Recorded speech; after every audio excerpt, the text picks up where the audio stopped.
A very warm good evening to all of you, and my name is Satyam, and today again I am back with new lecture on the age of revival. But prior to that, I would like to discuss uh, or give a brief summary of what we have discussed in the last class. In the last class, I've discussed about the Chaucer's contemporaries, and also I've talked about William Langland, John Gower, and how William Shakespeare was indebted to one of his works. Okay, you can watch my previous lecture. I've talked all about that, and today this lecture will be dedicated to the age of revival. Okay, and firstly, in age of revival, we'll be talking about Joseph Ritzen, who was born in 1752 to 1802. Okay, and he was an advocate of textual fidelity. Okay, and he was very much concerned about the fidelity towards the text, that one has to be honest towards the text. Okay, and he challenged Thomas Watson History of English Poetry, which was written in 1782, and also Samuel Johnson and George Stevens editions of Shakespeare. In 1783, he published a selected collection of English songs in which he accused Thomas Percy of falsifying the text in his relic. Thomas Percy is very much famous for his, relic text. Okay, and Ritzen's ancient English metrical romance appeared in 1802. He advised Scott on his ministry of Scottish borders. So, these are some minute information related to Joseph Ritzen. Okay, and then if we talk about the period of this particular age of revival, we broadly divide into five periods. Okay, the first one is Renaissance, second is the Augustans and the transitions, and the third one is Romantics, the Victorians, and then high and late modernist period. So don't think that Romantic revival was only limited to this particular period, but it also stretched from Renaissance, and it went back to high and late modernist period. Okay, Bede is known as the father of English learning, we all know, and also some few knowledge facts which I have gathered from different sources. One is that metrical romances was brought to England by the Normans. The English author of Cursor Mundi, 1320, it was published in 1320, of course, a poetical work of pseudo-history and hagiography covering mankind and spirituality. And then talking about the ballads give us an insight into the lives and aspirations, fears and hopes of common people.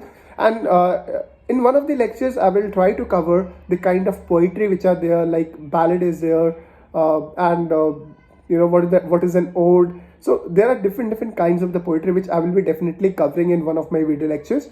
And also the Chanson de Roland is the national poem of the France. West Middle dialects is spoken in Lancashire.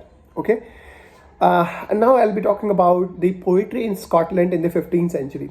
Okay, first Scottish university which was opened was St Andrews in 1411, and at Glasgow in 1451, at Amsterdam in 1495. Gwen Douglas wrote the Palace of Honor. He actually wrote the Palace of Honor, and this question has been asked multiple times by NTA net or UGC net in different forms. So you must be aware that Palace of Honor was written by Gwen Douglas. The very important information about Gwen Douglas is that he has translated Virgin's Aeneid with rhymed heroic couplet, also known as Scottish meter. Remember, in the previous class I mentioned that whenever I'm talking about the rhyming scheme or I'm talking about the meter, now suppose if I'm talking about the Scottish meter here, so you are supposed to Google the Scottish meter, make a note of it, and keep revising it, that what is a Scottish meter is. Okay, now I'll be talking about heroic couplet. Okay, now if I talk about the heroic couplet, again I have made a small note of it, so I'll just repeat it for you. Heroic couplets are paired rhyming lines of poetry, usually iambic pentameter, found in epic or long narrative English poetry, and transition. Example from Romeo and Juliet. Good night, parting in such sweet sorrow, that I shall say good night till it morrow. Okay, so these lines are the rhymed couplet, where it is an iambic pentameter line. Penta means 5. Okay, and it is having 5 feet. Okay, found in epic or long narrative English poetry, and also the lines from Philip Wheatsey on virtue. But oh my soul, sink into despair. Virtue inured thee with gentle hand. Thus conduct won the prize when courage failed, and eloquence brutal force prevailed, drawn from crude metamorphosis. Translated by some Samuel Garth and John Dryden.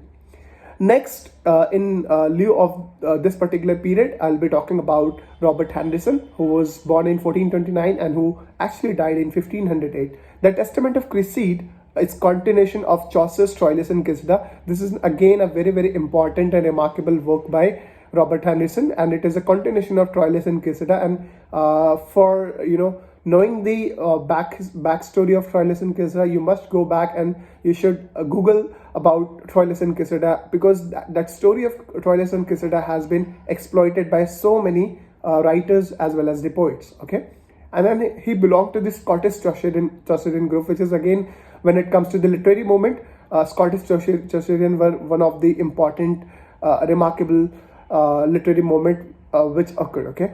And then Henry V died in 1422. During his successor Henry VI reign, the Civil War broke out. Okay, so basically, what happened that in Henry V, he died in 1422, and somehow the successor of Henry V came, which was Henry VI, and there only the Civil War broke out. Okay, he was given the reputation of saintliness, which means that he was more of a saint than a statesman.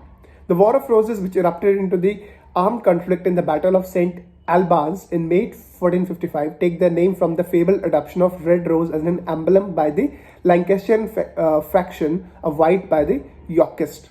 Okay, so this is an important information that War of Roses take its name from the dynasty from the red roses, which represented it was an emblem of Lancashire fraction. Okay, and now talking about the effects of war. And so any war which is there will be an aftermath of it. Okay, and we'll see what was the effect of the War of Roses. Henry VI was disposed in 1461, obviously because the common masses, they were not happy with Henry VI, and civil war broke out. Okay, and he was replaced by Edward IV.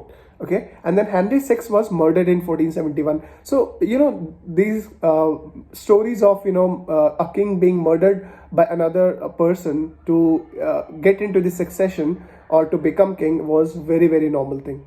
Okay, and then if I talk about Thomas Mallory, he has described himself as knight's prisoner. Okay, and then what happened that Edward IV died in 1483. Okay, when his brother Richard III sat on the throne, brought further extreme period of instability. Now, after Henry V, there was no king who can actually bring stability in the England. Okay, and then Henry VII or Henry VII sat the throne on August 1485, and then talking about Thomas Mallory, he was born in 1471 and finished the Le Morte d'Arthur, which is written between 1469 to 1470. So that's all for today, and further we'll be discussing about the further writers.